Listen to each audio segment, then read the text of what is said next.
Boa noite a todos. Conseguem ouvir-me? Sim, sim.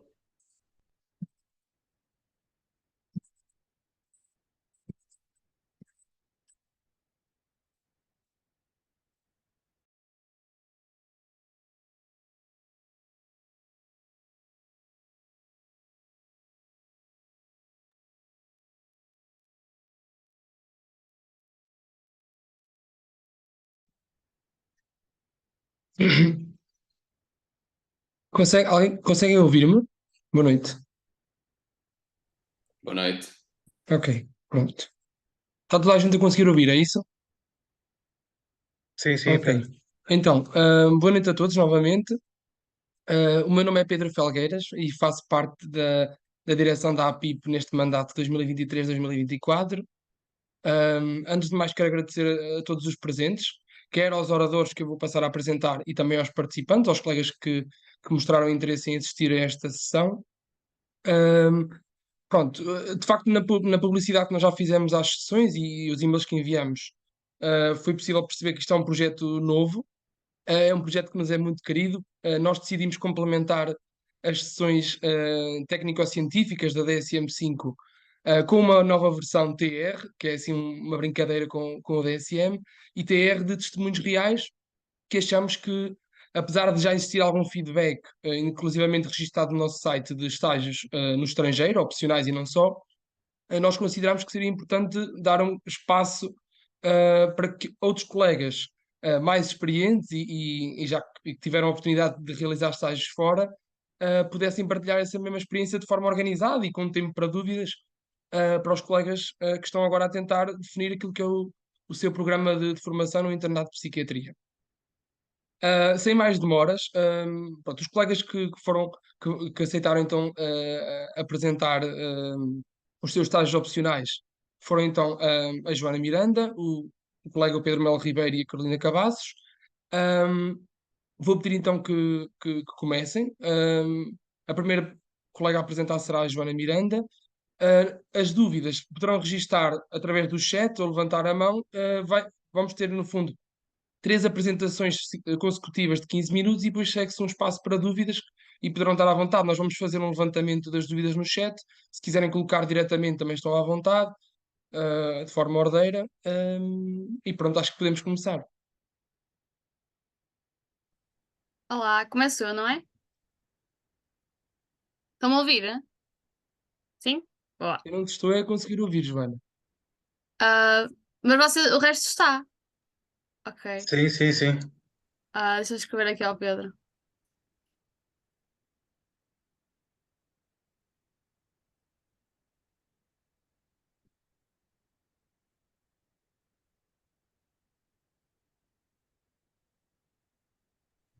Eu ouço bem.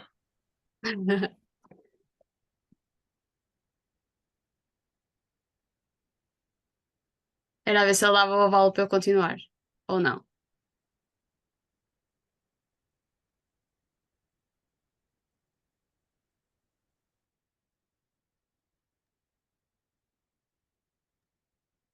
Pronto, o Pedro não consegue ouvir, ele está aqui a tentar resolver questões técnicas, mas pronto, eu sou o Rui Pedro Andrade, também sou da direção da APIP, e pronto, e da nossa parte podes então seguir, Joana. Ok, então vou começar.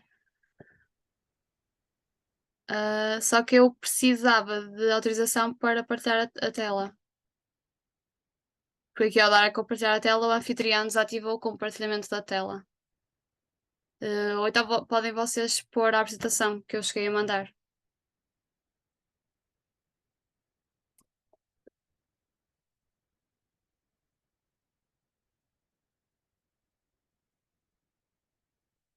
Deixa só ver se o Pedro consegue autorizar aqui a compartilha da tela.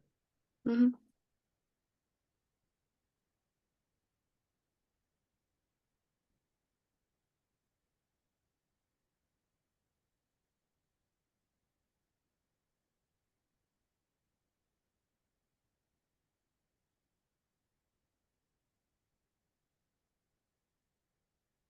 Acho que já dá. Espera aí. Boa. Já estão a ver? Conseguem? Boa. Ok.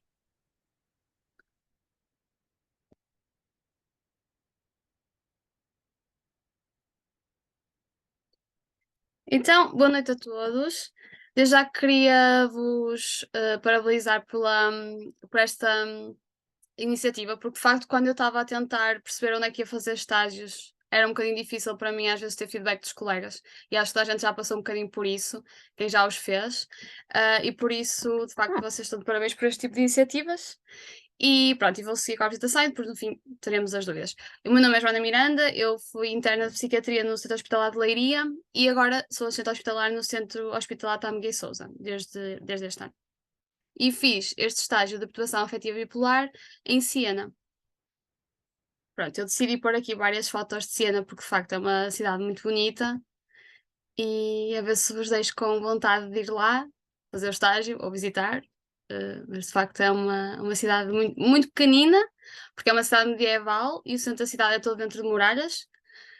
Por isso, para mim foi um bocadinho difícil passar do estágio anterior que eu fiz, que foi em Berlim, para uma cidade como Siena. Mas pronto, são muito diferentes, mas cada uma muito boa à sua maneira, com muitas coisas para oferecer. Pronto, antes de começar a falar sobre o estágio, eu na verdade inicialmente queria fazer este estágio de perturbação afetiva bipolar em Espanha, porque já devem ter ouvido falar, é muito conhecido o estágio lá. No entanto, na altura da pandemia, com todo o cancelamento de vários estágios, Espanha também cancelou os estágios opcionais e então depois pensei onde é que eu poderia fazer este estágio. Eu sabia falar italiano já de Erasmus, e depois tentei perceber quais eram as cidades que tinham um bom estágio desta área, que seria na altura Milão, Siena e Nápoles. Pronto, depois acabei por escolher Siena, mas ficam também já a saber que eu até acho que uma colega também já fez estágio em Milão e Nápoles também são centros de referência.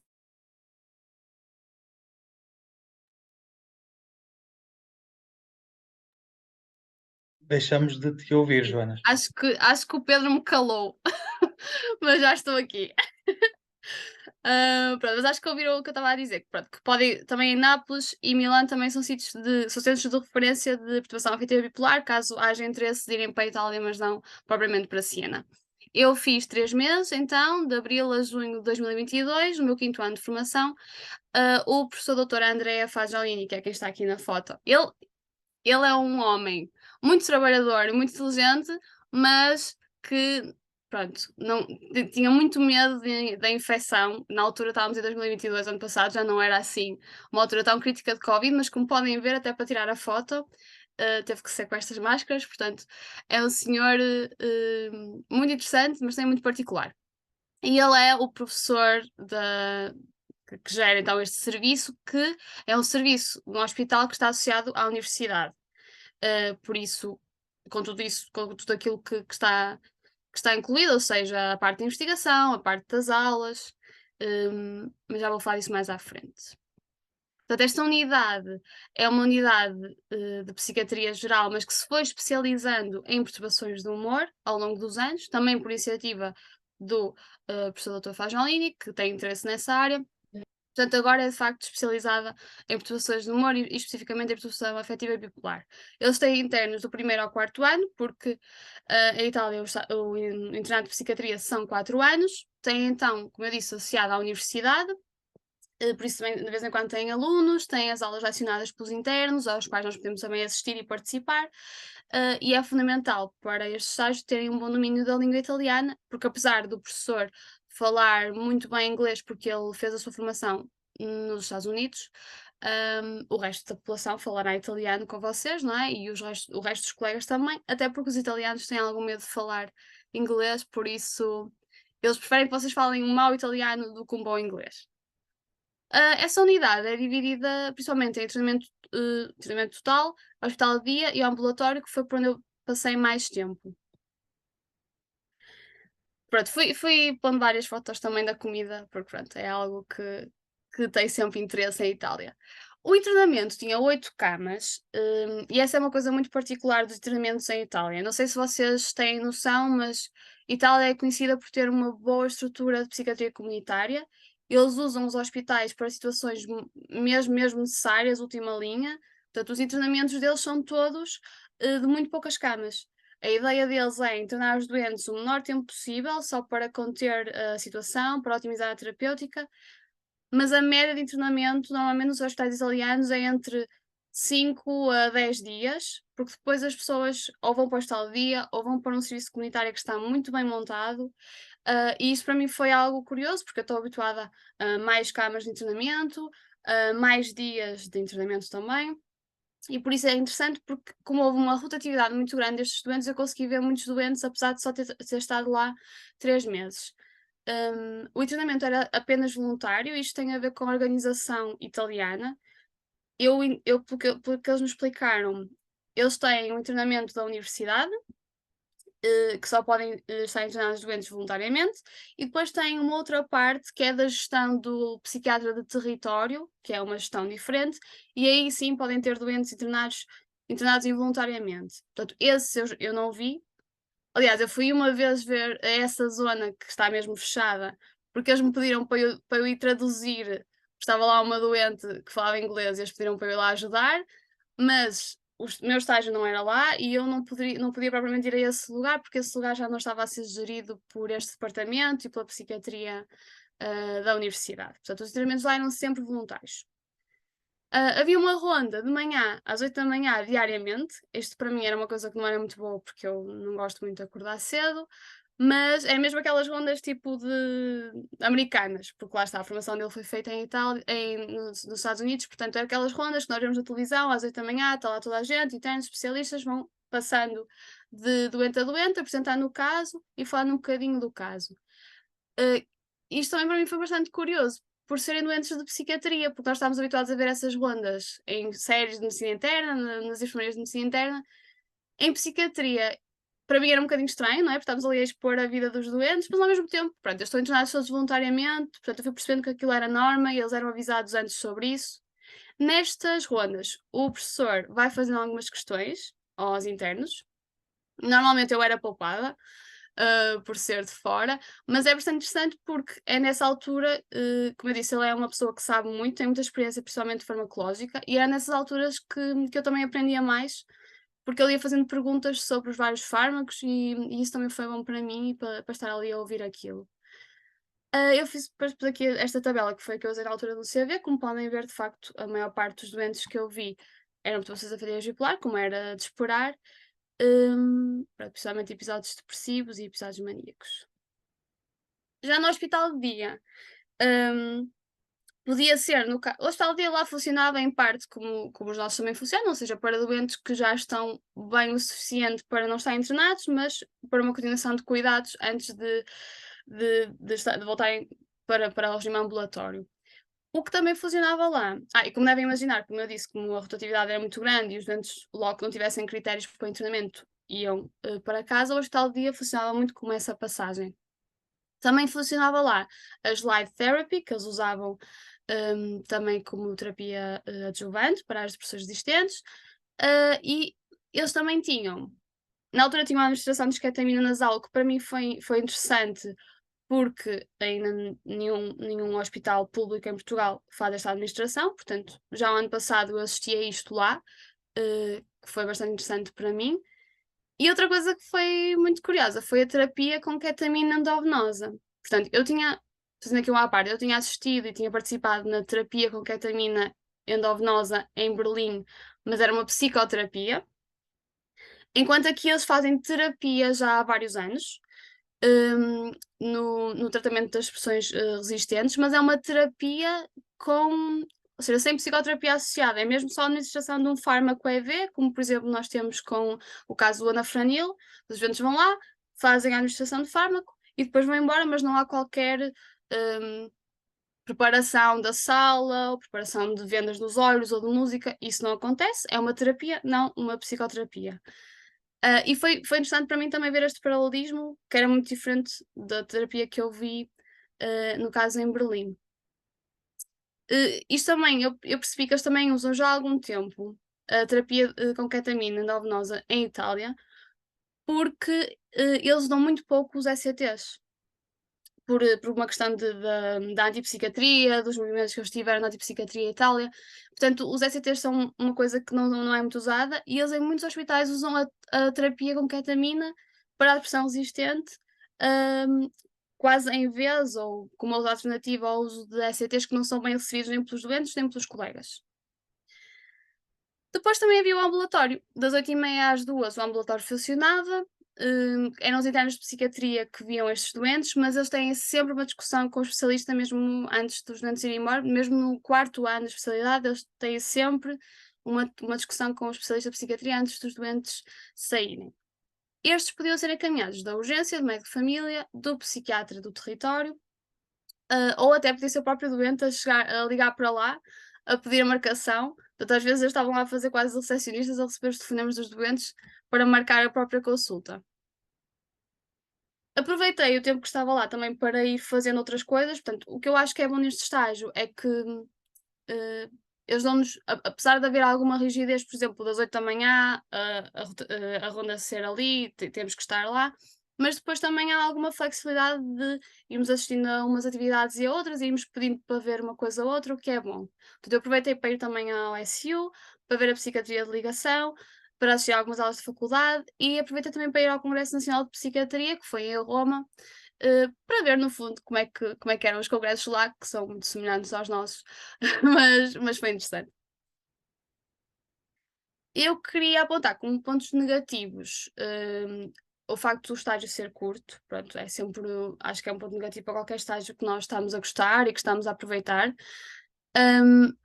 O facto de haver também uma grande rotatividade de doentes, porque apesar disso poder ser bom para o número de doentes visto, é menos tempo que passamos com cada um deles, portanto, é menos tempo que passamos a tentar perceber a história, a tentar perceber qual é a evolução, sendo que alguns deles eu ia depois vendo em hospital e ambulatório, mas outros acabava por perder ali um bocadinho o seguimento, e eu isso acho que é uma coisa menos boa.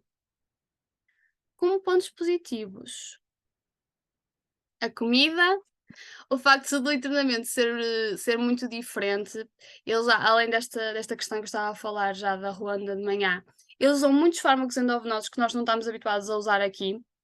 Aliás, esse uso é off-label, mas o professor Vajolini, como tem muita experiência em farmacologia, acabava por ir usando, pronto, com a permissão do doente, claro, mas para vocês verem, eles usavam muito a trazodone EV, o valproato de sódio EV, toda uma série de fármacos que nós não usamos endovenosos e que eles usam muito frequentemente, e a verdade é que isso fazia com que os doentes melhorassem mais rápido, porque mais rapidamente se atingia os níveis plasmáticos ótimos para haver resposta. Depois, as tais sessões de ketamina e as sessões de ketamina, que como eu disse, já expliquei quais os motivos, mas acho que foram coisas bastante boas neste estágio. Pronto, coisas mais práticas, que acho que também é isso que é importante. Como contactar? Na altura contactei diretamente o professor Fajolini, enviei um mail a explicar o que pretendia e ele na altura disse só sim e mandou-me para a parte da universidade, porque na verdade aquilo acaba por ser um protocolo com o Hospital Universidade. Até tive que explicar várias vezes que eu não era uma aluna de Erasmus, que era trabalhadora, porque depois ali, para aquilo para eles era muito confuso, mas lá perceberam. Mas pronto, ele fez a ponte entre os recursos humanos do hospital, da faculdade, e depois foi tudo articulado com eles. Ele só deu depois o parecer final. A casa, é uma coisa difícil de arranjar, porque é difícil arranjar casa no centro e é difícil arranjar fora do centro, mas também foi a partir desta universidade que também ajuda os estudantes que me ajudou a mim. O transporte lá também é uma coisa chata, porque o hospital é fora do centro da cidade, portanto, o centro da cidade uma pessoa caminha, faz tudo a pé, mas depois fora tem que ser tudo por transportes, mas os transportes são maus, portanto, para ir para o hospital, os horários de transportes de autocarros são chatos. O truque, para mim, eu acho que é fazer amigos e tentar arranjar a boleia de alguém. Os internos lá foram super simpáticos, receberam-me mesmo bem, receberam-me como se eu fosse uma interna italiana e acho que isso também foi fundamental para eu me sentir bem.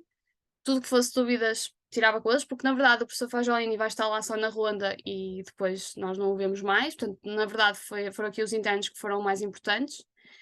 E o dinheiro, ou seja, eu sugiro que de facto, se forem escolher este estágio, que tenham algum dinheiro de parte, porque a cidade é cara, para sair da cidade é preciso apanhar vários transportes e vocês vão querer sair porque a cidade é pacata demais às vezes e vão querer viajar e vão querer ir à Itália e vão querer comer e beber, portanto, de facto, acho que é um estágio que se quiserem fazer para estarem confortáveis, convém fazê-lo também com algum dinheirinho de parte.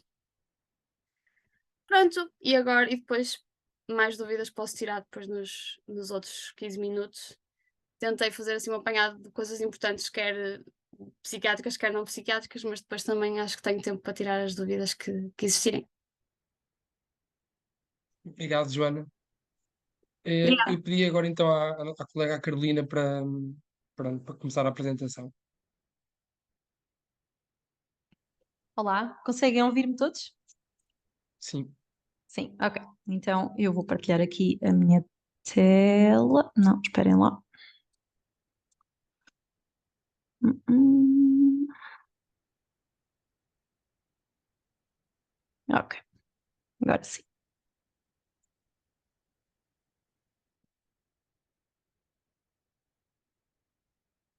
Ok, conseguem ver, certo? Sim. Ok, pronto. Então, boa noite a todos. Eu chamo-me Carolina Cavazos, sou interna de 5º ano no Centro Hospitalar e Universitário de Coimbra e venho falar-vos da minha experiência no estágio de Psiquiatria Comunitária no Complexo Assistencial de Zamora, portanto em Espanha, que acabou há 3 dias, portanto de julho a setembro de 2023. Portanto, para começar, nada melhor do que contar-vos um bocadinho a minha história, numa versão aqui muito resumida, aquilo que tem sido o meu caminho. Portanto, esta sou eu, não é? E quando eu comecei a pensar naquilo que poderia ser o meu futuro e aquilo que eu queria fazer para a minha vida, na verdade havia uma grande confusão na minha cabeça, porque a medicina aparecia aqui como uma opção, no meio de tantas outras coisas que eu gostava de fazer, as artes, a literatura, eventualmente até a filosofia, a antropologia, porque não até educação. E depois, por uma série de fatores, como acontece de resto na vida de todos nós, acabei por escolher psiquiatria e aquilo que eu queria mesmo era ir prestar cuidados a pessoas nas suas casas, pessoas que vivessem em meios desfavorecidos e que não tivessem um acesso facilitado aos cuidados de saúde. E lá ia eu na minha carrinha pão de forma e era assim que eu sonhava que poderia ser psiquiatra um dia. Digamos que muitas vezes me desencantei. Imagino que algumas pessoas nesta sala virtual possam estar a identificar-se com este desencanto que muitas vezes sentimos na psiquiatria e que, de resto, acredito que possa ser comum a outras especialidades médicas e até a outras profissões fora da medicina. E esta utopia da carrinha pão de forma e do arco-íris já me parecia tão distante e eu sabia e soube desde muito cedo no meu caminho pela psiquiatria que eu ainda havia de encontrar alguma coisa, algum lugar, algum propósito que me fizesse regressar um bocadinho a este sonho e a esta utopia. E foi isso que no fundo me levou a escolher Zamora e a escolher a psiquiatria comunitária como estágio para realizar no estrangeiro. Porque na verdade, e como todos vocês sabem, está contemplado no nosso programa de formação 3 meses para a realização de um estágio em psiquiatria comunitária. É verdade, eu não fui fazer um estágio opcional para o estrangeiro, eu fui fazer o estágio obrigatório, que está contemplado no nosso programa de formação, da psiquiatria comunitária para Zamora. Portanto, para quem não sabe, Zamora está localizado no mundo, mais concretamente na Europa e na Península Ibérica, na comunidade de Castilha e Leão, e aqui está ela, uma pequena cidade com cerca de 60 mil pessoas, onde existem bonitas paisagens, bons pinchos morunos, que são umas espetadas muito deliciosas de carne de porco, umas que picam e outras que não, e onde também, surpreendentemente, existe um serviço de saúde mental muito virado para a comunitária. Aliás, em Zamora, o serviço de saúde mental não tem uma valência de comunitária, o serviço é comunitário por excelência. E por ter ouvido a experiência de algumas pessoas mais velhas em Coimbra, nomeadamente até alguns especialistas já com vários anos de experiência, que me falavam bem e também sabiam um bocadinho deste meu interesse pela psiquiatria comunitária, me aconselharam a ir, e foi assim que eu fui ter a esta pequena cidade na comunidade de Castilho e Leão. Tão perto de nós, mas tão distante na sua forma de trabalhar, como já vão um bocadinho perceber por aquilo que eu vos vou contar. Portanto, em Zamora eles trabalham segundo um modelo de cuidados que se chama modelo reticular. Modelo reticular, ou seja, modelo em rede de atenção e cuidados a pessoas com doença mental grave e prolongada. Este modelo reticular, de uma forma geral, significa que toda a rede integrada e coordenada de saúde e social está organizada de forma a prestar cuidados que são continuados. Não existe uma quebra, não existe o serviço de saúde e o serviço social enquanto coisas separadas, não existem os cuidados de saúde primários ou os cuidados hospitalares enquanto entidades separadas, não, tudo existe em contínuo e tudo existe de uma forma integrada. E este modelo reticular serve, no fundo, para que haja um controle dos sintomas positivos e também negativos da doença mental grave e prolongada, e também para que haja aqui uma forma de apoiar o projeto vital das pessoas desde o princípio e no seu próprio meio, portanto, na sua própria casa, integradas na sua própria comunidade. Aqui este esquema é um esquema que o próprio diretor de serviço de Zamora, que se chama Manuel Franco, costuma utilizar nas suas apresentações quando ele próprio apresenta o modelo. Aliás, na semana passada houve um congresso que até foi feito aqui em Coimbra, que foi um encontro regional de saúde mental, onde o Manuel Franco veio apresentar este modelo, porque, como deverão saber, o modelo comunitário e a psiquiatria comunitária agora está bastante na moda, não é? E, portanto, ele veio apresentar o modelo com que eles trabalham em Zamora e utilizou este mesmo esquema, e mais alguns que eu também vou aproveitar para esta apresentação, e ele este esquema descreve as fases ou objetivos na assistência a pessoas com doença mental grave e prolongada. Portanto, isto acontece, regra geral, ao longo de 3 fases. A primeira fase tem como foco as alterações comportamentais ou os sintomas, aquilo que é externalizante, que é disruptivo, aquilo que observamos num doente quando, por exemplo, o recebemos no serviço de urgência. E aí, aquilo que é o nosso objetivo é tratá-lo com base num tratamento biopsicossocial para que haja uma remissão, pelo menos parcial, dos sintomas. Até aqui todos estamos de acordo, porque é neste primeiro ponto que, pelo menos aqui em Portugal, na maior parte dos serviços, nós ficamos retidos, não é?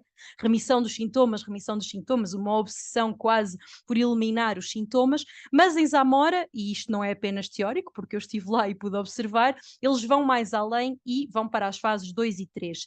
Na fase 2, eles têm como foco a dependência que é criada nos nossos doentes, mesmo quando já existe uma remissão parcial ou total dos seus sintomas, e vocês, enquanto internos de psiquiatria, conseguem perceber em que dimensões da sua vida é que esta dependência ocorre, seja na dimensão mais laboral, mais social ou das relações interpessoais. Então aí vai haver um foco mais na reabilitação, essa vai ser a principal intervenção que o serviço de saúde e o serviço social vão ter.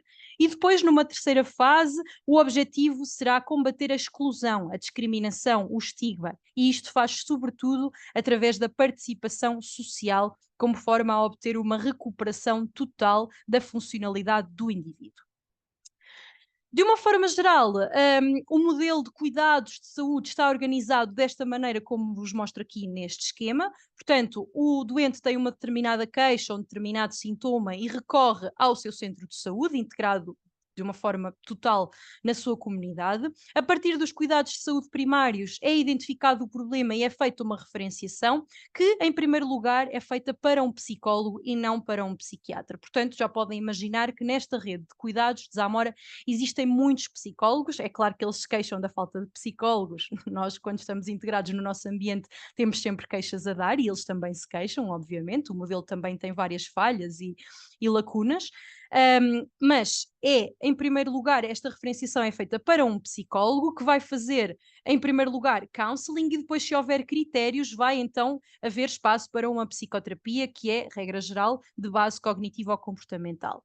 Só para um número limitado de doentes é que vai haver lugar para uma referenciação para o psiquiatra, portanto vejam em que lugar desta escada é que vem o psiquiatra, não é à cabeça, como acontece aqui, é numa fase muito avançada desta escadaria, e só se houver, por exemplo, um caso de depressão resistente ou de psicose resistente ou de uma perturbação obsessiva-compulsiva resistente ou de um caso grave, é que então vai haver lugar a uma referenciação à unidade assistencial de saúde mental, portanto ao hospital. O hospital surge no fim desta linha. E em Zamora eles também contam com unidades assistenciais especializadas, também como a Joana disse, no caso de Siena, contam com o tratamento com esketamina, têm ECT, têm TMS, têm uma série de intervenções especializadas que surgem em última linha quando todas estas etapas falharam. O modelo de consulta-ligação é aquele que, de facto, eles aplicam em Zamora e este assenta nestes pilares que eu não vou ter tempo para descrever em pormenor, obviamente, mas só para ficarem com uma ideia, assenta no princípio de colocalização. Portanto, em Zamora é raríssimo as consultas serem levadas a cabo dentro do recinto hospitalar, o mais comum é serem levadas a cabo nos centros de saúde, quer de Zamora capital, quer dos vários pueblos, como eles dizem, das várias aldeias e vilas à volta de Zamora, é aí que as consultas acontecem, para que médicos dos cuidados de saúde primários e médicos da saúde mental e também os psicólogos possam trabalhar em conjunto. E aqui não existe apenas uma consulta deslocalizada, existem reuniões partilhadas, discussão de caso, atividades formativas, enfim, é uma verdadeira colocalização. Não vou apenas ali ao centro de saúde abrir a porta do meu gabinete e fechá-la para fazer as minhas consultinhas e ir-me embora ao fim do dia. Não, eles partilham o espaço, mas também partilham a agenda e partilham os objetivos, partilham a requisição de meios complementares de diagnóstico, portanto há realmente uma colocalização e uma partilha de objetivos. Há também lugar a esta interconsulta e este acompanhamento partilhado. O modelo de cuidados é, como vos expliquei no slide anterior, completamente distinto daquilo a que estamos habituados aqui e a agenda e os espaços também são geridos de uma forma integrada entre cuidados de saúde primários e cuidados de saúde hospitalares. De uma forma muito simples, também vos explico aqui um bocadinho o esquema daquilo que é o serviço de saúde em Zamora. Portanto, eles têm dentro do Hospital Provincial 2 unidades de hospitalização, portanto de internamento, uma unidade de internamento fechada e uma unidade de internamento aberta.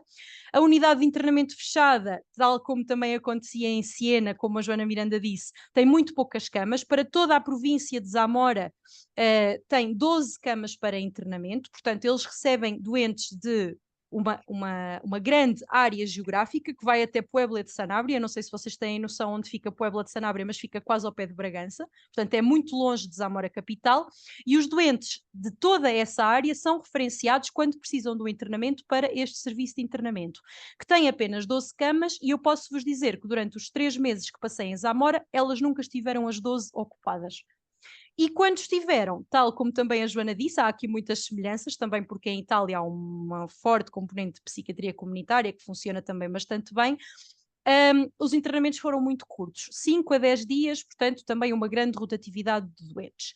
Depois também tem um serviço de internamento aberto, que funciona como uma espécie de transição entre internamento e hospital de dia. Os doentes podem dormir no hospital ou podem não dormir no hospital, podem sair, podem regressar, portanto é um regime de internamento assim muito flexível e muito aberto, ok?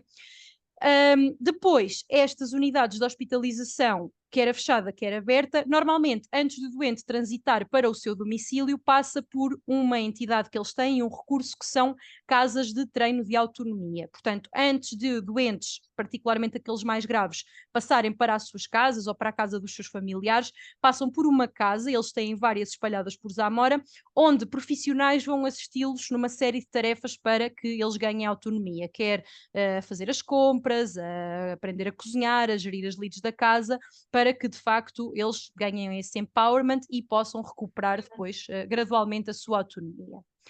Depois, para além do serviço de saúde per si, outra coisa bastante importante, que é o outro pilar fundamental no serviço de saúde de Zamora, é a integração comunitária e a participação social, que tem como objetivos estes que aqui vos apresento nesta tabela, portanto, a assimilação da doença com aceitação, orientação para a comunidade, no fundo, muitas intervenções anti-estigma, a parte do apoio na rede social, da ocupação laboral. A grande parte dos doentes que eu observei em Zamora estavam de facto integrados em empregos, uns com empregos protegidos e outros não, empregos perfeitamente normalizados, e no fundo o grande objetivo de tudo isto, virem a ter uma vida independente com alojamento e com autonomia financeira.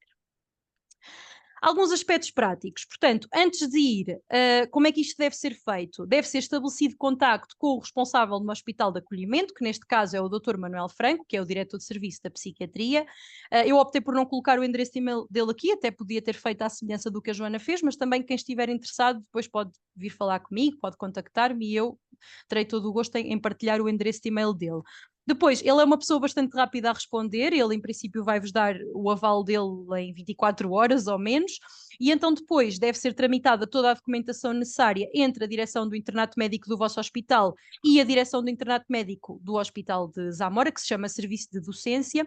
Para a Espanha, há uma coisa muito importante, e eu estou aqui a fazer-vos esta advertência porque já tiveram experiência com internos do estrangeiro a quem isto falhou e depois houve problemas graves.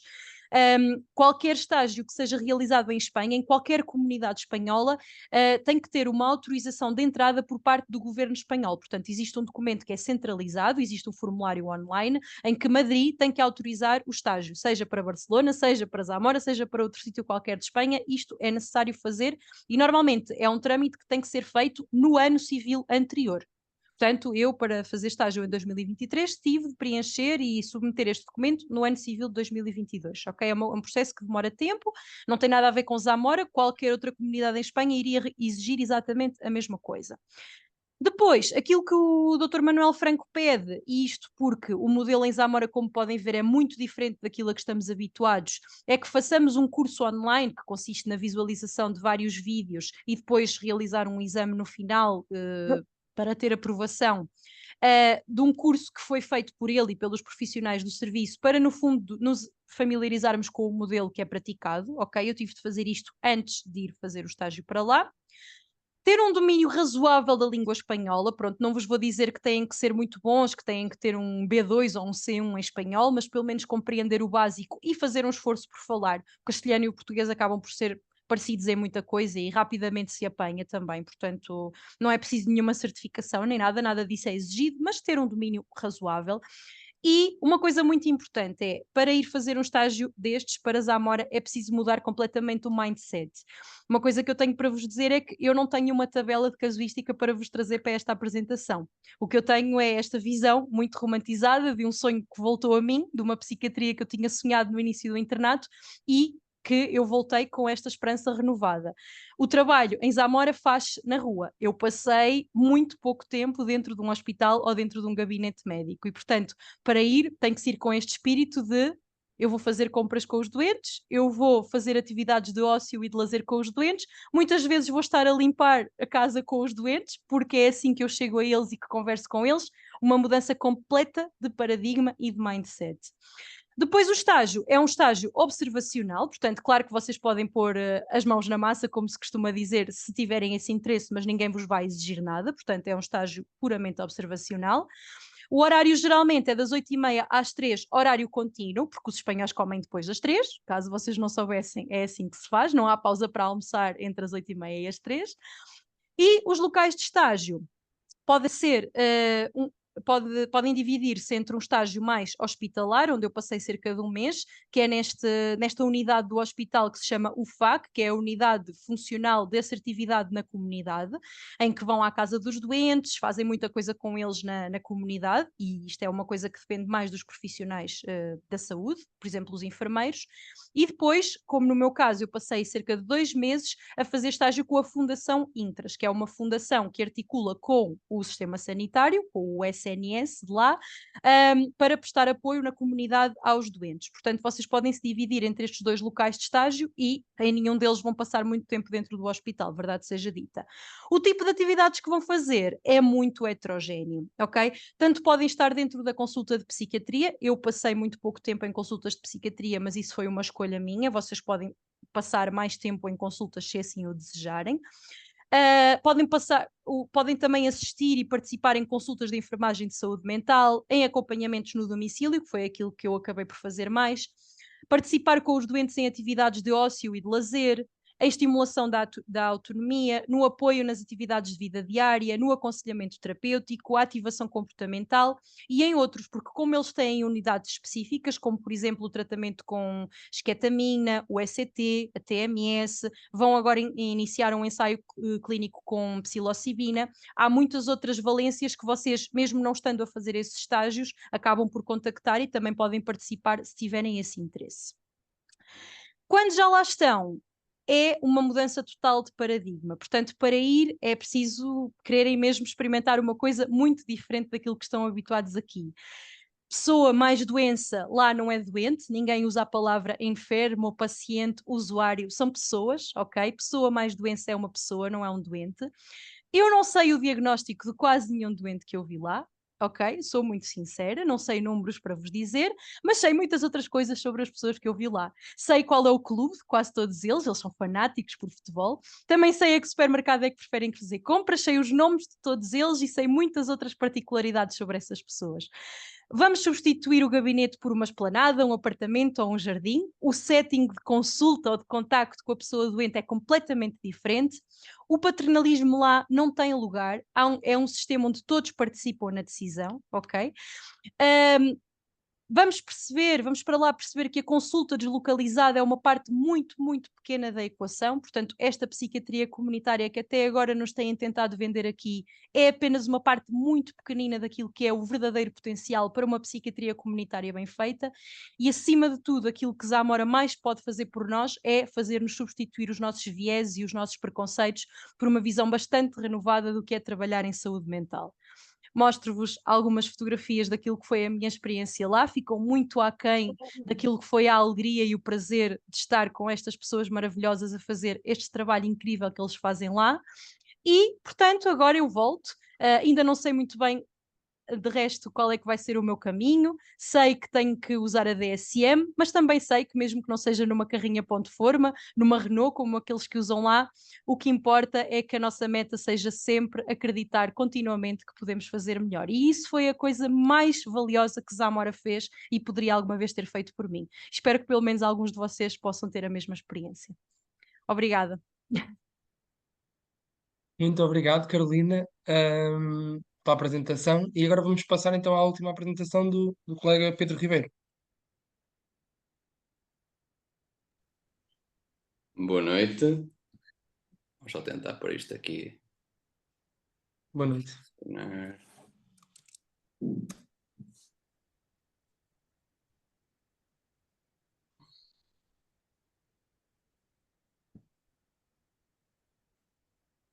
Conseguem ver? Sim. Pronto. Muito boa noite. Antes de mais, cumprimentar todos os colegas presentes e agradecer à APIP a possibilidade de partilhar aqui isto que foi a minha experiência. Eu realizei este estágio durante o meu 4º ano, o ano passado, entre julho e setembro, e o estágio foi realizado em interpretações neurológicas funcionais em Edimburgo, no Departamento de Neurociências Clínicas, na Royal Infirmary de Edimburgo. Pronto. E antes de começar a falar um bocadinho sobre o estágio em si, vou fazer uma muito breve introdução sobre o que é que são as perturbações neurológicas funcionais. Isto vai ver um bocadinho historicamente às teorias psicanalíticas, sendo que muito recentemente estas entidades eram consideradas perturbações conversivas e ainda existe menção a estes termos nas nossas classificações. sendo que isto nós temos muito esta noção de que, pela própria teoria psicanalítica, era em si um diagnóstico de exclusão e ia buscar muito aquilo que era até o preconceito e a interpretação que nós dávamos ao assumir que havia, de certa forma, nestes doentes um conflito intrapsíquico, que depois era convertido e assim protegia o self e dava então um sintoma neurológico. Ok, mas muitas vezes aquilo que decorria disto era uma ausência de explicação clara da sintomatologia. E mais recentemente, nas 2 últimas décadas, tem havido aqui este shift para as perturbações neurológicas funcionais, sendo, ao contrário das perturbações conversivas, um diagnóstico que é feito pela positiva, em que são reconhecidos sinais que evidenciam incongruências na apresentação. Desculpa? Não sei se alguém fez alguma pergunta. Acho que não. Foi só assim No uma interferência. final, Desculpa, no Pedro, final podes continuar. Pronto, e neste caso não há realmente uma preocupação com os eventos que se possam assumir como estressores e que muitas vezes eram tidos como causadores e os ganhos que estes doentes poderão ou não ter, ok? E deixo aqui um vídeo de um doente com um tremor funcional em que, não sei se vocês conseguem ouvir, mas tentam ser usadas estratégias de desatenção, neste caso com umas estratégias cognitivas, em que ele está a contar, e aqui com um fenómeno que se chama entrainment, em que é dado a ele para fazer um movimento a seguir a frequência do entrevistador. Vocês veem como o tremor dele acaba por adquirir a frequência que é dada, e varia bastante. E agora a seguir, daqui a pouquinho, aqui vai ser demonstrada a pausa balística, que é basicamente com um movimento brusco a seguir o dedo do entrevistador, o tremor para momentaneamente. Isto é apenas um exemplo. E aqui parte da explicação. Não sei se vocês vão conseguir ouvir.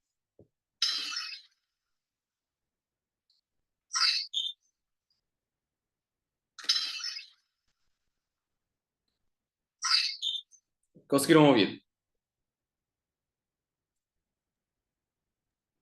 Sim. Basicamente Sim. só conseguimos perceber a imagem. O som não Só a estava imagem? propriamente muito claro. Pronto, perde-se basicamente tudo o que era necessário passar. Mas pronto, basicamente, de base existe um som que tem 2 sinais imiscuídos e basicamente aquilo que nós damos tende a ser aquilo que nós ouvimos.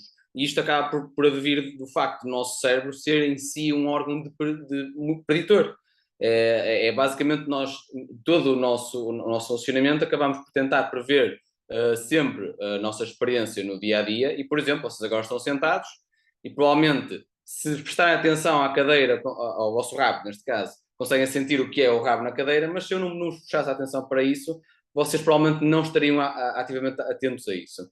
E basicamente isto ocorre porque o nosso cérebro prevê mais ou menos como é que será essa sensação, corre tudo bem enquanto sensação e previsão, e então ele ignora isto, e é isso que nos permite ter uma capacidade atencional focada naquilo que nós queremos fazer.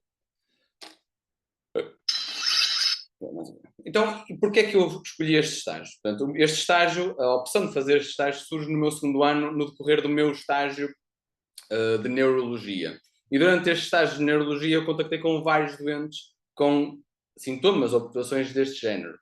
E a minha experiência foi que muitas vezes os colegas, e mesmo alguns colegas de neurologia, acabavam por passar para mim, um interno de 2º ano de psiquiatria, o ónus de avaliar estes doentes e dar o meu parecer daquilo que eles achavam que provavelmente não seria da neurologia. E muitas vezes a minha experiência foi esta, em que estes doentes nem eram da neurologia, nem eram da psiquiatria, eram de ninguém, e depois aquilo que eu observava é que eram doentes que acabam por ser, de certa forma, até desvalorizados, e o tratamento ficava um bocadinho aquém daquilo que seria um tratamento correto. E fez-me procurar um bocadinho saber o que era isto, e na altura até fiz uma apresentação sobre esta temática, depois de ler vários papers sobre isto, e por acaso nós tínhamos na altura aqui uma colega, que na altura já tinha terminado a especialidade, que fazia investigação numa área na capacidade da agency, que é uma área que é muito investigada nesta área, nestas perturbações, e que tinha feito estágios no Reino Unido e que conhecia pessoal que trabalhava nesta área. Então eu perguntei, Joana, com quem eu posso falar para fazer um estágio nesta área que seja uma coisa, e para mim era importante que envolvesse tanto neurologia como psiquiatria, porque havia muitos estágios na altura, muitos hospitais, desculpem, e muitos serviços, que faziam uma coisa muito separada e não era isso que me interessava. Eu queria ter uma coisa multidisciplinar e que envolvesse as duas coisas. E, portanto, ela falou-me destes dois gigantes. E eu digo dois gigantes, tanto pela influência que eles tiveram nas prestações neurológicas funcionais, mas também pela altura, sendo que cada um deles mede quase 2 metros. Ok? E aqui eles surgem porque, para terem ideia, o John Stone é um neurologista e o Alan Carson é um psiquiatra. Lá no Reino Unido até é considerado um neuropsiquiatra. E o John Stone, desde o início dos anos 2000, que faz investigação nesta área, na altura em mutações conversivas, tem imensos papers sobre isto, e o doutoramento dele foi exatamente andar de carro pelo Reino Unido a aglomerar doentes para conseguir fazer um bom número de doentes e tirar conclusões sobre o que é que seria isto, e a fazer muitos exames neurológicos à procura de sinais que fossem repetitivos e reiterados, a demonstrar sinais de incongruência, ok?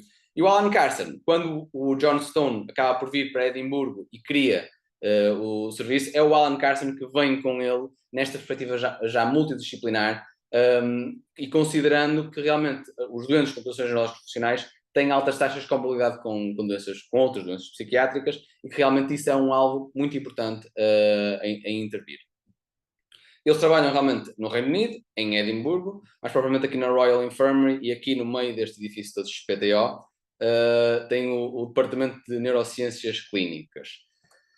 Esta é a equipa, e logo à partida se verifica aqui aquilo que é a intervenção multidisciplinar, ou seja, nós temos tanto neurologistas como psiquiatras, neste caso neuropsiquiatras, temos fisioterapeutas, psicoterapeutas, neste caso o Killian era um psiquiatra também, mas com formação em CBT, e depois temos terapia ocupacional e a terapia da fala. E isto será importante abordar aqui o que é que foi então o meu estágio. Porque o meu estágio acabou por ter um componente muito importante de consulta, ok? Sendo que as consultas de neurologia e de neuropsiquiatria acabaram por ser distintas, muitas vezes, no tipo de doentes que nós víamos. Eles geralmente faziam uma divisão entre doentes sem comorbidade psiquiátrica e doentes com comorbidade psiquiátrica, mas muitas vezes na primeira avaliação isso não era uma coisa que era muito clara, e acabávamos por ver coisas muito imiscuídas em ambas as consultas. E isto implicava uma coisa tão simples como um psiquiatra conseguir fazer um exame neurológico decente e completo, e com algum background neurológico, porque muitas vezes é preciso saber valorizar algumas coisas. Uma coisa que o Alan Carson me dizia muitas vezes é que quando ele começou, isso não era uma coisa assim tão fácil como para ele é agora, e então no início ele dependia muito desta colaboração com os neurologistas, e às vezes até chegavam a fazer consultas em conjunto. Mas ao longo dos anos e com experiência, eles realmente foram ganhando este know-how.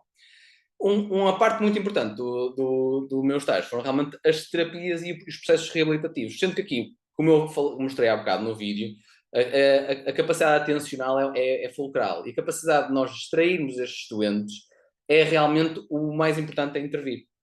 Ao ponto em que a fisioterapia, a terapia ocupacional e a terapia da fala só fazem efeito se aplicarem manobras muito dirigidas a estes mecanismos. Ao ponto em que, se nós fizermos fisioterapia dita convencional, até fazemos pior do que melhor, ok? Porque nestes casos, se nós tivermos, por exemplo, um braço que não mexe, não é? um braço que tem uma parésia, a fisioterapia geralmente tenta fazer uma reabilitação desse braço e localiza muito a atenção no braço. E isso é um bocadinho a morte do artista nestes casos.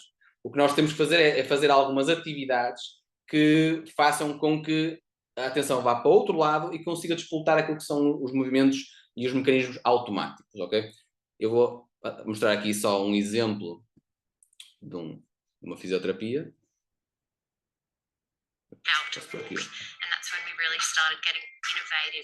Basicamente, isto era uma doente que tinha uma alteração funcional da marcha, e em que não é simplesmente aqui a ideia de dizer para andar ou para um passo e outro passo. A ideia aqui é, numa fase inicial, os atletas são colocados na cadeira de rodas, e depois são usados alguns mecanismos que tentam dirigir a atenção. Pronto.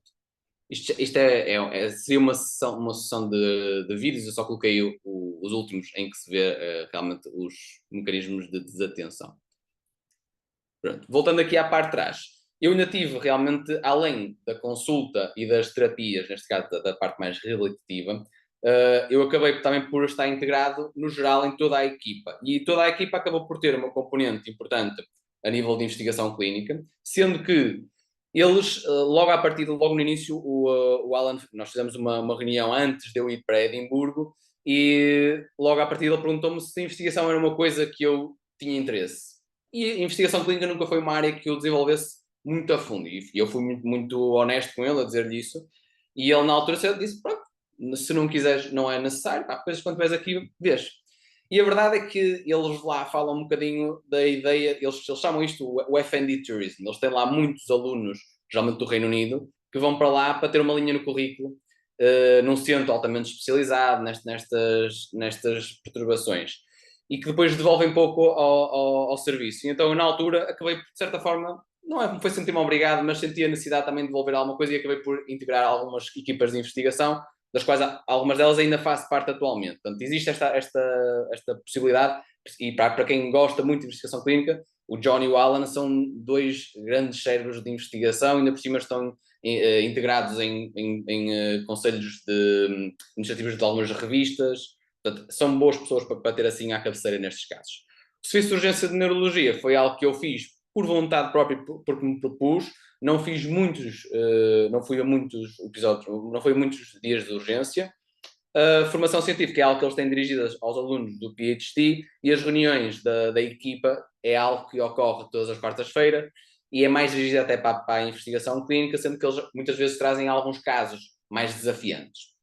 Menciono aqui ainda uma coisa que foi um bocadinho à parte, foi algo que eu fiz que não tinha nada a ver com o meu estágio, que foi aqui a minha experiência no internamento e na equipa de Traumatic Brain Injury, ou seja, pessoal com TCEs. Eles em Edimburgo têm muito pessoal a andar de bicicleta, e eu fiquei embasbacado com a quantidade de pessoal com TCEs, e especificamente pessoal de bicicleta que vai contra autocarros. É altamente frequente, não sei exatamente porquê, se calhar pela frequência de autocarros e a frequência de bicicletas. Mas pronto, e é uma coisa que efetivamente tem impacto.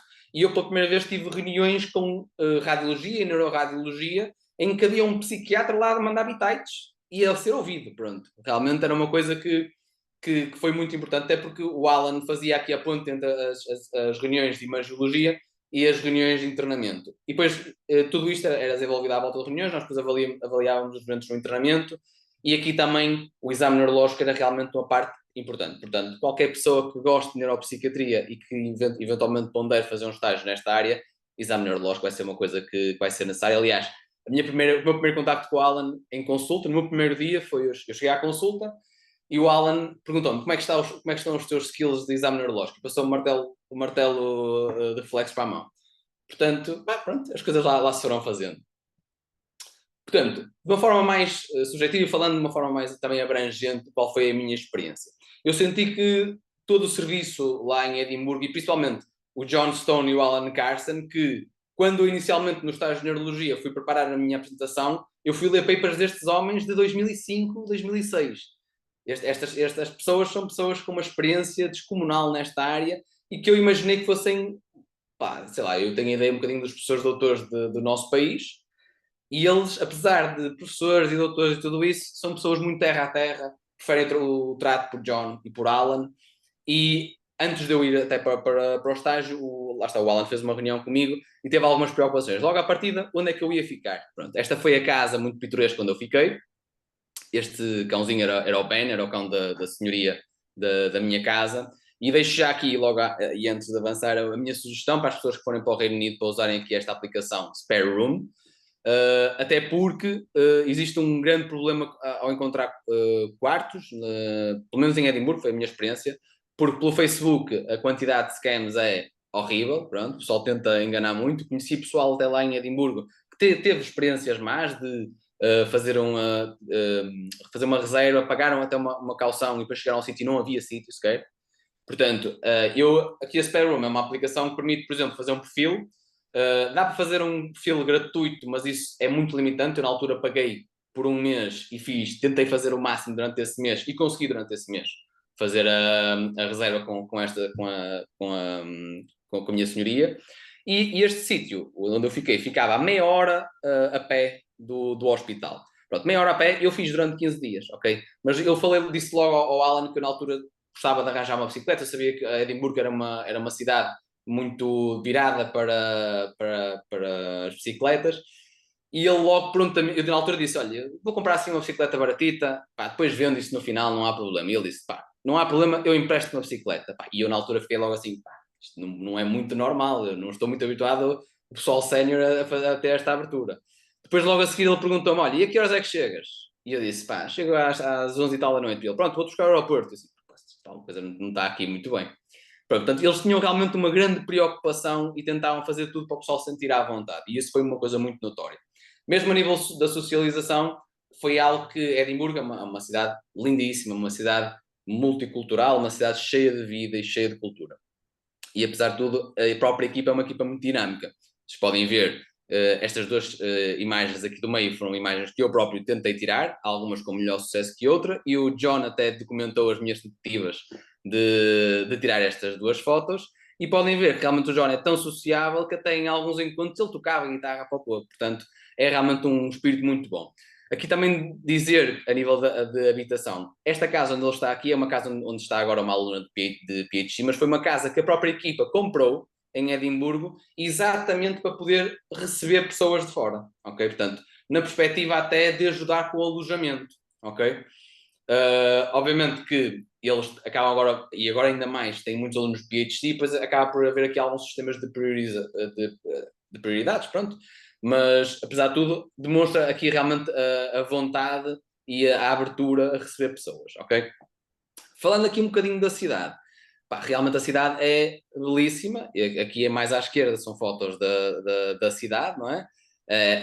É alguma coisa de brilhante, vocês podem ver aqui aquilo que é a rua que dizem ter inspirado a Diagon Alley do Harry Potter, pronto.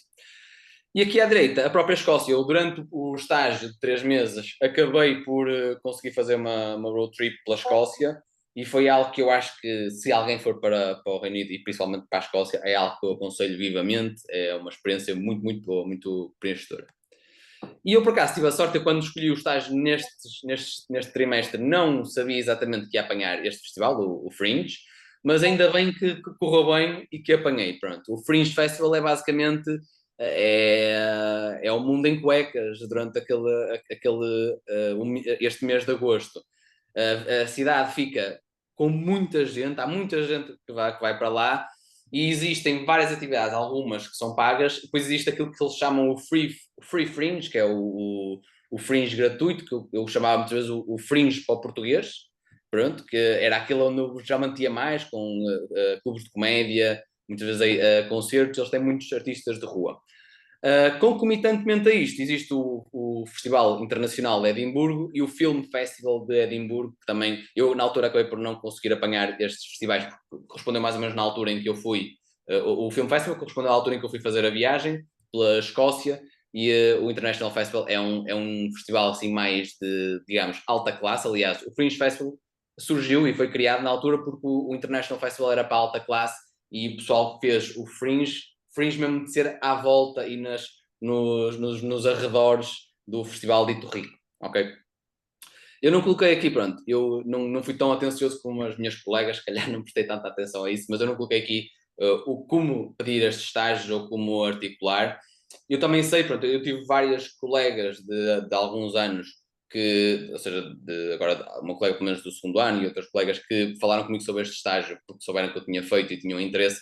E eu sei que atualmente o pessoal lá em Edimburgo está cheio de pessoal a fazer PhD, e eles atualmente não estão a aceitar, pelo menos nos próximos anos. Mas é uma coisa da minha experiência, ou seja, eu consegui na altura fazer estágio, e eu comecei no segundo ano a pedir o estágio, estávamos em plena pandemia, e a verdade é que eu mandei e-mail ao John e ao Alan, os e-mails deles são super acessíveis. Eu na altura encontrei na internet sozinho, e mandei e-mail basicamente a fazer um choradinho, a dizer que era um interno muito motivado, gostava muito de neuropsiquiatria e queria muito aprender sobre processos neurológicos funcionais, e eles na altura pediram-me um currículo, pronto, tudo tranquilo, e depois foram-me dizendo, género, pá, estamos com a pandemia, temos alguns estágios que estão a ser atrasados, não te conseguimos dizer agora, fala connosco daqui a 3 meses, pá, e eu marquei no meu telemóvel, na agenda 3 meses após, e estava 3 meses após a mandar um novo e-mail. E isto foi sucedendo de 3 em 3 meses, até um ponto em que eles provavelmente acharam que eu era chato demais, e me perguntaram literalmente, olha, não, aliás, eu até lhes disse algo do género, olha, ouçam, se isto está muito difícil, digam-me quando é que vocês podem, e pá, eu ajeito aqui os meus estágios e faço acontecer a coisa. Pronto, e o John, na altura, depois, numa consulta em que eu estava com ele, entre consultas, ele depois até me disse pá, que realmente eu fui muito chato, mas é quando uma pessoa é muito chata que demonstra o quanto uma pessoa quer estar e quer ir a estes estágios. Portanto, eu diria que ter aqui alguma perseverança e ser um bocadinho chato pode tirar benefícios. Eventualmente, para o pessoal assim mais a pensar fazer estágios agora nos próximos, diria, 2 anos, poderá ser um bocadinho difícil, pelo menos do feedback que eu tenho tido. E pronto, e termina assim a minha apresentação. Se tiverem alguma dúvida, depois dei todo o gosto. Obrigado, Pedro, pela apresentação. Ahm, Pronto, eu perguntaria agora à audiência se tem alguma pergunta a fazer aos oradores, diretamente ou através do chat, que nós também podemos colocar. Dar aqui alguns minutos para alguém ganhar coragem.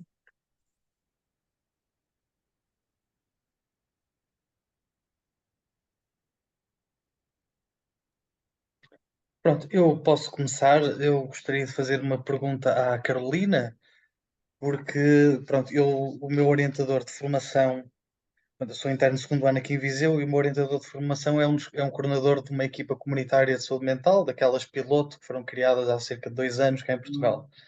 Pronto, e aqui tinha muitas questões a fazer sobre a dinâmica em Zamora e tudo mais, mas aqui a grande questão que eu queria perguntar era a tua opinião sobre aquela intervenção mais tardia por parte do psiquiatra que tu demonstraste, que tinha uma espécie de escadinha em que era visto por um psicólogo que acabava por fazer uma triagem e depois o psicólogo é que poderia fazer então até uma intervenção mais cognitiva ou comportamental e só depois é que chegava ao psiquiatra. Cá, mesmo nas equipas comunitárias, isso não se verifica. Pronto, eu gostaria de perceber, da tua perspectiva, o que é que tu achaste, se fazia sentido, se não fazia sentido. Obrigada. É assim, uma coisa que é muito importante também perceber, pronto, eu na apresentação estava mais focada em explicar o estágio e tudo mais, e mesmo assim não expliquei tudo o que queria, pronto, e essa parte da organização do serviço, deixei um bocadinho de parte, mas pronto, uma coisa que é basilar sobre a organização lá é que o psiquiatra, para além de ser, pronto, um psiquiatra que faz atividade assistencial, tudo mais, é um gestor clínico. O que é que isso quer dizer? Que é, cada psiquiatra é como se tivesse uma zona básica de saúde que lhe pertence, portanto, e ele é o gestor clínico dessa área. Ou seja, muito mais do que ver doentes e estar ali das 9 às 5 a ver doente, ver doente, ver doente, um psiquiatra é uma pessoa que conhece a população que lhe está atribuída, essa tal zona básica de saúde da qual ele é gestor clínico, e faz uma espécie de estratificação de risco, doentes de alto risco, doentes de risco intermédio, doentes ligeiros, pronto, e conhece muito bem essa população. E ele próprio também acaba por, em grande articulação com os médicos dos cuidados de saúde primários, mas sobretudo com os enfermeiros, porque o enfermeiro acaba por ser uma pedra basilar também muito importante no modelo reticular de Zamora, acaba por dizer. Este doente, este, dá-lhe uma lista. Tu tens que ir à casa deles 3 vezes por semana. Estes são mais leves, menos graves, só precisas de ir uma vez por semana. Estes só precisas de ir de 2 em 2 semanas. E os doentes acabam por estar bastante controlados assim. Pronto. Aquele modelo em escadaria acaba por se aplicar mais às primeiras consultas, às primeiras intervenções, não é? E, sinceramente, aquilo que eu vi em Zamora é que o modelo resulta bastante bem, porque o psiquiatra acaba por ter que ver em consulta e aplicar uma estratégia farmacológica num número muito reduzido de casos. Porque muitas vezes o que é que nós estamos a tratar? Estamos a tratar uma pessoa que está de luto, uma pessoa que se divorciou, uma pessoa que o filho foi estudar para fora e ela está com o coração partido, está desgostosa. Estamos a tratar problemas sociais, ok? É isso que nós estamos a medicar. Nós estamos a dar Prozac como o comprimidinho da felicidade, não é? Já se fala disto há tantas décadas. E lá o modelo é ao contrário, é o modelo de counseling e só alguns é que vão para a psicoterapia depois do counseling, porque muitas vezes o que é feito é uma contenção, mais até com os recursos sociais. O que é que tu precisas para solucionar neste momento esse problema de vida? precisas que o enfermeiro vá à tua casa, precisas que vá falar contigo, precisas que vá mais vezes por semana. E o psiquiatra, nesse papel de gestor clínico, vai fazer muitas vezes esta gestão. Olha, este doente está a passar por esta situação de vida. Tu, em vez de ir lá à casa dele 2 em 2 semanas, vais passar a ir todas as semanas ou vais passar a ir todos os dias.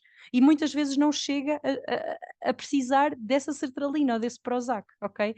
Neste modelo em que o psiquiatra funciona como gestor dessa área de saúde, isto faz muito sentido. Agora, se nós aplicarmos um modelo aqui em que começamos a construir a casa pelo teto, ou seja, o doente só chega a nós depois de passar por não sei quantas etapas, mas essas etapas intermédias não funcionam bem, aí não vai dar. E é assim que, na minha opinião, se tem tentado construir a comunitária aqui. Que é assim que se tenta fazer muita coisa aqui, não é? Como agora com a nova lei de saúde mental. Ai, vamos libertar os doentes forenses depois de 30 anos a viverem no mesmo sítio e agora eles vão viver sabe-se lá para onde. Pronto, aqui na comunitária tem funcionado muito na mesma base, não é? Vamos tentar aplicar estes cânones que teoricamente e no papel funcionam otimamente bem, mas os recursos na comunidade não estão devidamente assegurados. Agora, como funciona lá, com estas zonas básicas de saúde, na minha opinião, funciona perfeitamente. Muito obrigado. Com a tua resposta, acabaste de responder a várias questões e anseios que eu também tinha. Obrigado, muito esclarecedora. Não, obrigada. Obrigado, Carolina. Temos aqui uma questão de uma colega, a Madalena Pereira, pergunta ao Pedro Ribeiro quais dirias que foram então os pontos mais negativos, quer do estágio, e da estadia na cidade? Ora bem, eu diria, é um bocadinho difícil dar provavelmente pontos negativos do estágio, diria eu, até porque eu realmente gostei muito do estágio, achei um estágio muito proveitoso. Se eu tivesse que dizer alguma coisa, diria que o facto de ser, ou seja, eles no Reino Unido acabam por ter uma visão muito estrita daquilo que é um estágio observacional, ou seja, não nos é dada a independência de observar um doente sozinho, ok? Eu diria que tentar transformar isto numa perspectiva mais prática implica, da nossa parte, uma certa proatividade e demonstração aos neurologistas ou psiquiatras de que realmente queremos estar mais envolvidos. E ao lado deles é-nos permitido, por exemplo, intervir nas entrevistas, geralmente até mais numa parte mais tardia do estágio, em que eles acabam por sentir que uma pessoa vai ganhando algum know-how de tudo isto. Mas, por exemplo, o exemplo que eu dei logo no início do Alan ter passado o martelo de reflexos, eles tentam nos envolver ao máximo. Agora, não existe propriamente a intervenção como alguém independente. Ainda por cima, na altura, eu estava no 4º ano, tinha feito alguns estágios, um no Porto e outro em Lisboa. Tinha feito, por exemplo, urgência, já como segundo elemento, em que tinha alguma independência para tomar decisões e mesmo para ver os doentes. E chegámos ali e parece que passámos outra vez àquela fase inicial, nos primeiros anos de internato, em que estamos ali muito apenas a ver. Mas isso eu acho que com o avançar do estágio foi mudando. Falando da estadia na cidade, pronto, uma coisa, acabei por não falar disso na apresentação, mas realmente Edimburgo é uma cidade que, ainda que não seja proibitivamente cara, é cara, ok? E apesar de tudo, eu, por exemplo, o meu contexto, eu quando fui fazer estágios para lá, tive que manter casa, ou seja, tive que manter a casa alugada em Lisboa, o que terminou, eu na altura paguei cerca de 900 euros por mês de um quarto em Edimburgo. E isto em conjunto com a minha renda de Lisboa significava que o meu ordenado ia todo para 2 casas, ok? Agora, eu também posso dizer que a minha senhoria lavava-me a roupa, fez-me um jantar algumas vezes, portanto, também tive alguns ups e alguns upsides no meio disto tudo, mas a verdade é que eu acho que para fazer um estágio, a minha opinião é que fazer um estágio no estrangeiro implica sempre ter algum fundo de maneio para conseguir gerir tudo isto, até porque é natural que uma pessoa vá fazer um estágio para fora e nós não nos vamos querer cingir àquilo que é a experiência clínica. E independentemente do país para onde nós formos, nós vamos querer viajar, vamos querer descobrir, e descobrir implica, de certa forma, também gastar dinheiro. Portanto, eu diria que o ponto negativo foi realmente na minha carteira, mas isso foi uma coisa que eu assumi com uma postura de aceitação e passou. Obrigado, Pedro, pela resposta. Hum, Pronto, nós estamos ainda com algum tempo para questões, se alguém quiser colocar. Eu vou só colocar aqui uma questão à Joana, relativamente ao estágio. Pronto, pegando aqui um bocadinho naquilo que foram os pontos menos positivos, vá, do estágio, nomeadamente a rotatividade entre as várias dimensões da prestação de cuidados, eu pergunto, por exemplo, se eu for marcar, se um colega, por exemplo, quiser marcar um estágio, se achas que haveria alguma flexibilidade para ficar em menos setores ou mais tempo em cada setor? Portanto, organizar isso de forma, ou se era, ou se o plano foi definido mais pela instituição do que pelo interno, neste caso. Não, eles são super flexíveis. Eu acho que nisto foi mais por mim. Eu é que queria passar um bocadinho. Depois, quando eu digo, pronto, depois acho que é uma altura que já estava um bocado cansada de andar assim de um lado para o outro, mas era mais porque eu também queria ver um bocadinho de tudo, tanto que eu também tive aquele número grande de doentes no internamento, porque eu estava de manhã no ambulatório, depois estava para o internamento, pronto. Eles só são um bocadinho chatinhos numa coisa, que é como os internos lá trabalham muito e não têm propriamente horários. Ou seja, eles chegam às 8, têm que chegar lá e têm que estar lá por causa do lá da ronda, mas eles depois ficam até quando é preciso. Ou seja, se for preciso, ficam lá das 8 às 8 todos os dias. Porque é muito aquela coisa de ser interno, de ser residente no hospital. Há muito esta coisa também incutida pelo professor. E eu aí senti era um bocadinho, quase pressão para ficar lá. O máximo tempo possível, então às vezes era género, então mas eu já fiz as 40 horas, eu não tenho que estar aqui, ainda por cima é um estágio opcional, eu quero aproveitar para conhecer outras coisas. E, ou seja, era uma pressão que vinha do facto de eles ainda estarem lá e de eu sentir que ainda tinha que ficar. Mas quanto aos sítios por onde queres passar, eu acho que eles são super tranquilos. Por exemplo, eu não gosto muito de investigação, mas acredito que quem tem interesse até possa ser bastante bom, porque o professor faz hoje em dia, ele adora fazer trabalhos de investigação, portanto, se aparecer um interno a dizer, olha, eu quero muito fazer um trabalho, tenho a certeza que ele vai adorar essa pessoa. De resto, ficar mais tempo no internamento, ficar mais tempo no hospital de dia, acho que é perfeitamente tranquilo. É só dizer o que é que a pessoa prefere, acho que aí não vai ser um problema. Acho que respondi Ok. à tua questão. Sim, sim, sim, respondeste à questão muito bem, obrigado, Joana. Dá para perceber que, pronto, que é flexível e que se o interno quiser investigação, que vai ser levado ao colo no estágio. Muito bem. Não sei se há mais alguma questão, nós estamos mesmo quase a terminar. Vou só dar assim espaço para mais uma questão se surgir. Senão também damos por encerrada a sessão. Vou só pedir se calhar dar aqui 2 minutos, se alguém quiser colocar alguma questão, até no chat, para uma resposta rápida, de qualquer um dos oradores. Eu aproveito só para acrescentar uma coisa que tanto o Pedro como a Joana disseram e eu não disse, e então pronto, assim aproveito só para dizer que é a questão da habitação barra custo, pronto, assim também fica completo desse ponto de vista. Pronto, Zamora é uma cidade que é bastante mais barata do que, por exemplo, Coimbra, e então com Lisboa já nem se compara, mas também neste momento com Lisboa pouca coisa se compara, não é? Pronto, e em relação à habitação, tal como a Joana disse, eu acho que se calhar até são cidades com dimensões. Não, Siena deve ser maior, mas pronto, são cidades pacatas e assim, mas é muito difícil arranjar uma casa para 3 meses. Acho que deve também ter sido a tua dificuldade, Joana, não é? Pronto, porque para arrendar um apartamento, os senhorios querem arrendar durante um ano ou mais, pronto, pessoas que fiquem durante períodos mais prolongados. Foi mesmo muito difícil encontrar um apartamento, tanto que eu desisti e acabei por começar a investir mais nas residências universitárias e foi aí que eu acabei por ficar. Fiquei numa residência universitária, há várias, felizmente, porque existe um campus universitário em Zamora que pertence à Universidade de Salamanca e então acaba por haver bastantes estudantes, o que também acaba por também dar mais vida à cidade e há várias residências universitárias, eu fiquei numa, acabei por ficar numa que até tinha regime de pensão completa, não tive de cozinhar nenhuma vez, foi fantástico, pronto.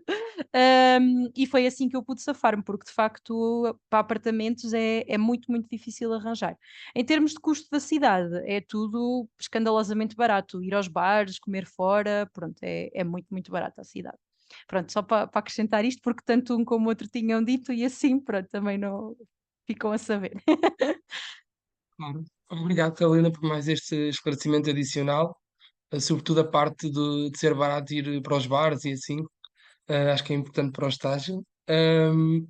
Pronto, nós estamos mesmo quase a terminar, acho que pronto, podemos encerrar. Eu queria agradecer imenso aos três colegas que vieram apresentar. Acho que falo por todos os participantes. Isto é um bocadinho aquele clichê, mas honestamente eu acho que as apresentações foram muito boas. Nós estamos surpreendidos pela positiva, porque de facto é pouco tempo para gerir informação e acho que foram muito esclarecedores, aspectos práticos, aspectos mais teóricos. Também conseguiram tipo, transmitir grande parte do vosso entusiasmo para fazer o estágio e depois de terem concretizado o estágio. E portanto, olha, agradecer a quem fez as apresentações, agradecer aos colegas que assistiram, deixar um agradecimento à Janssen, que é o nosso sponsor exclusivo nesta fase das sessões, e aproveitar também para relembrar que ainda este mês, no dia 24, vai haver uma próxima sessão do ciclo das sessões técnico-científicas do DSM-5. A próxima sessão será então no dia 24, manifestações neuropsiquiátricas na doença de Parkinson, com a doutora Isabel Milheiro, pelas 21h30. E depois vamos ter no dia 7/11 novamente uma nova data para o DSM de Testemunhos Reais, com os colegas que já foram publicitados. Portanto, não percam nenhuma das sessões, porque pela amostra, quer da primeira sessão da DSM, quer nesta, eu acho que temos muito a ganhar todos em assistir a estas apresentações. E obrigado a todos mais uma vez. Obrigado. Muito obrigado Obrigada. a todos. E boa semana para todos. Obrigada.